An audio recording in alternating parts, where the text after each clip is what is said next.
in your new book, Bagman, you write about your experiences as the CEO of Coach.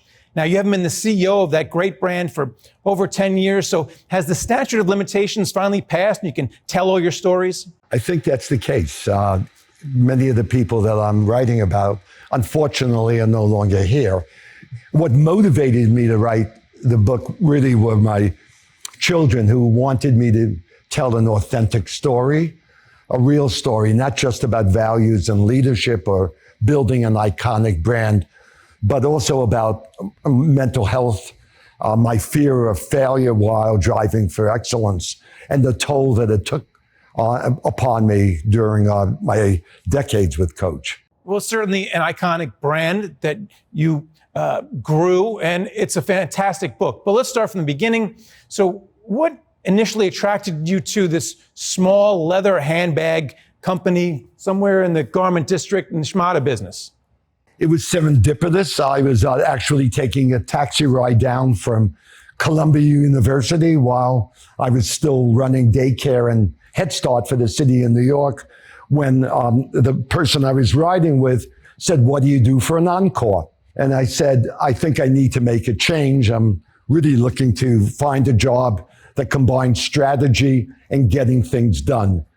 And he replied, "I have a friend from childhood who has a small handbag company and he's looking for a protege. Would you have any interest?" And I said, "Well, I'm not sure." And he said, "Well, he's looking for someone outside the garment center with good values." And I said, "That fits me." And eventually, you actually ended up taking the company over from the original founder. So what was your vision at the very beginning, and how did it differ from the founders?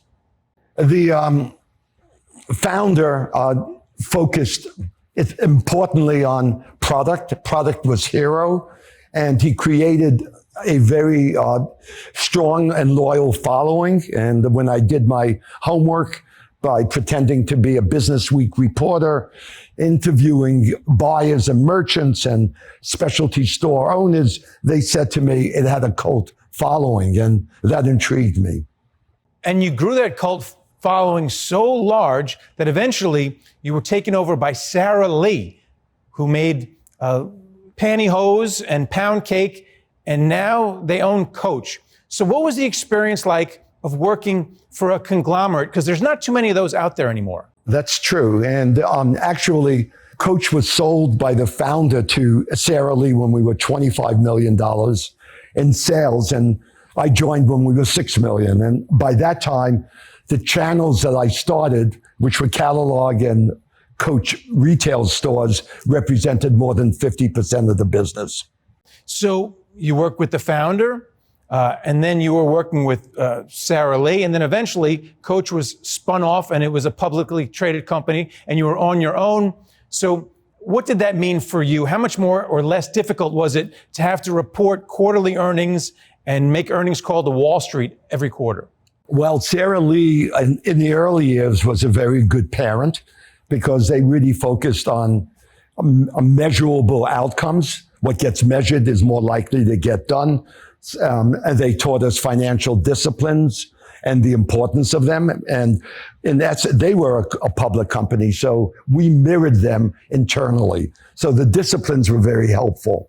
As we became larger, it became more challenging working with Sara Lee because we needed a different type of team and a different way to approach things. I looked forward to going public. I was used to accountability. My team was. And when we went public, I said to my team, we need to view each quarter as a lap in a marathon, 1 mile. And after the marathon was completed, I said, we're on an ultra marathon. Now let's talk a little bit about the retail business, because you were a hot little company and then you matured into, well, that's my mom's handbag. So how did you evolve as a retailer? Because there's a lot of bag manufacturers and dress manufacturers. They're hot and then they're gone. From the beginning of my tenure, we were consumer-centric. I didn't know much about fashion coming from government and my background. So I focused on my customers and wanted to know who they were, where they shopped, what brands did they buy if it wasn't Coach. I also looked at competition around the world and saw a small French brand by the name of Louis Vuitton that controlled their destiny. And I thought to myself, if we can reach consumers directly in image-enhancing environments, we can build a stronger emotional bond. And you also traversed a number of different ways that consumers shopped. So you had stores, you had catalogs. Eventually, there was the internet. So how did you navigate all these different ways to make sure that if someone wanted a Coach bag, they can get it anywhere without cannibalizing other parts of the business? Our target consumer continues to be about 20% of U.S. households, and another 20% are aspirational. So there's a very wide audience, and being consumer-centric, we wanted to be available wherever our target consumer chose to shop today and be there 3 years from now in the locations where she would like to shop in the future.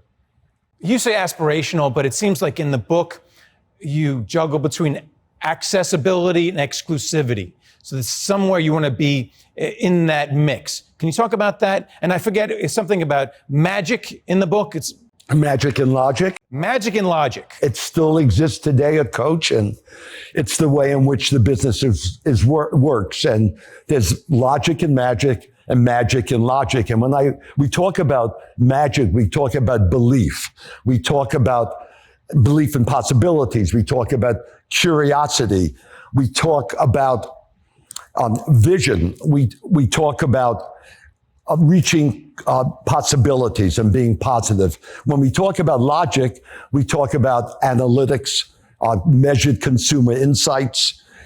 In magic, we talk about instinct. So blending the two throughout the hallways of Coach and our DNA made us very successful. And then finally, in the book, you showed a lot of drive, whether you were owned by the founder, whether it was a public company, whether you're owned by Sarah Lee. So talk about the toll that it took on you as an executive and what you did to overcome that toll.